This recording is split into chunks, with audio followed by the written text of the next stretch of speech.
Okay guys, in this video I'm going to show everyone how to perform the oscillator. I have here in my hand a condom that I've filled with some water, a few pieces of a sponge, and then I've tied it off to hold the water in. In this demonstration, I'll be using this as a representation of a partially flaccid male member.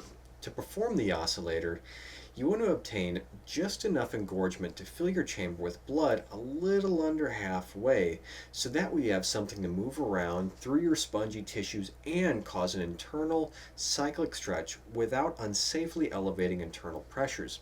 The key to properly performing the method comes down to three important factors. Number one would be rhythm, number two, focusing on gentle expansion, and of course, patience. Since this exercise can be fairly stimulating, expect to stop and start quite frequently.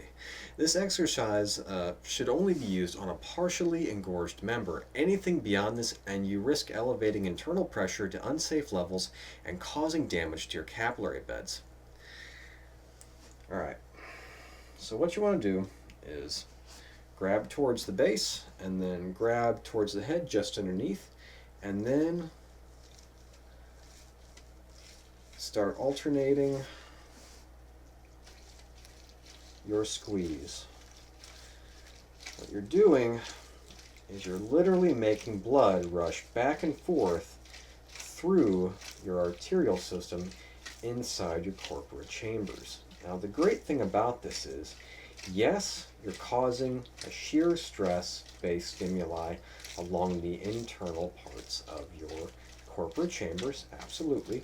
But the other thing is that you're causing expansion of the smooth muscles as well.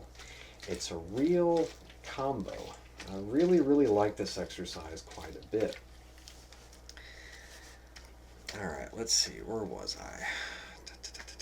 Alright, yes. Once you get a hang of the oscillator, you can actually begin using your pelvic floor muscles to push blood out of the lower portions of your shaft and into the upper externally exposed parts.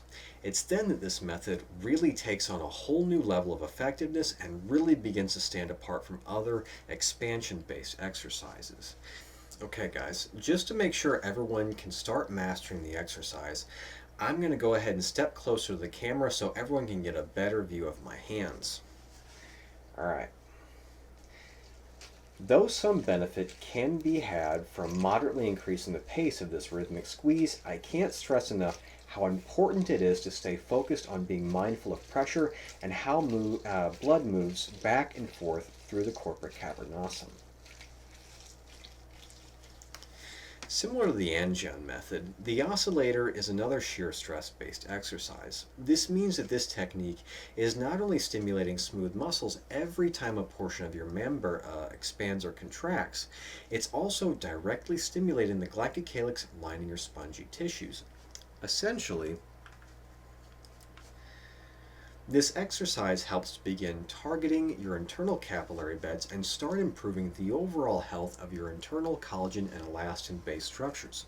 With time, this exercise can spur some pretty big changes. As I mentioned in the previous video, I had a fairly easy time seeing gains from this exercise, but I simply could not support new tissue growth due to my underdeveloped arteries leading into my corpora chambers.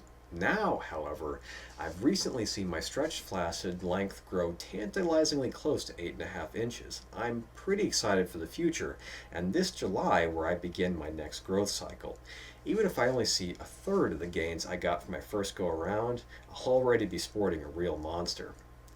Well guys, this concludes the video for this week. I hope everyone has some fun trying out this new exercise and that it helps everyone get just that much closer to their dream size. Before I go, I'd like to share some exciting changes I'll be implementing starting next week.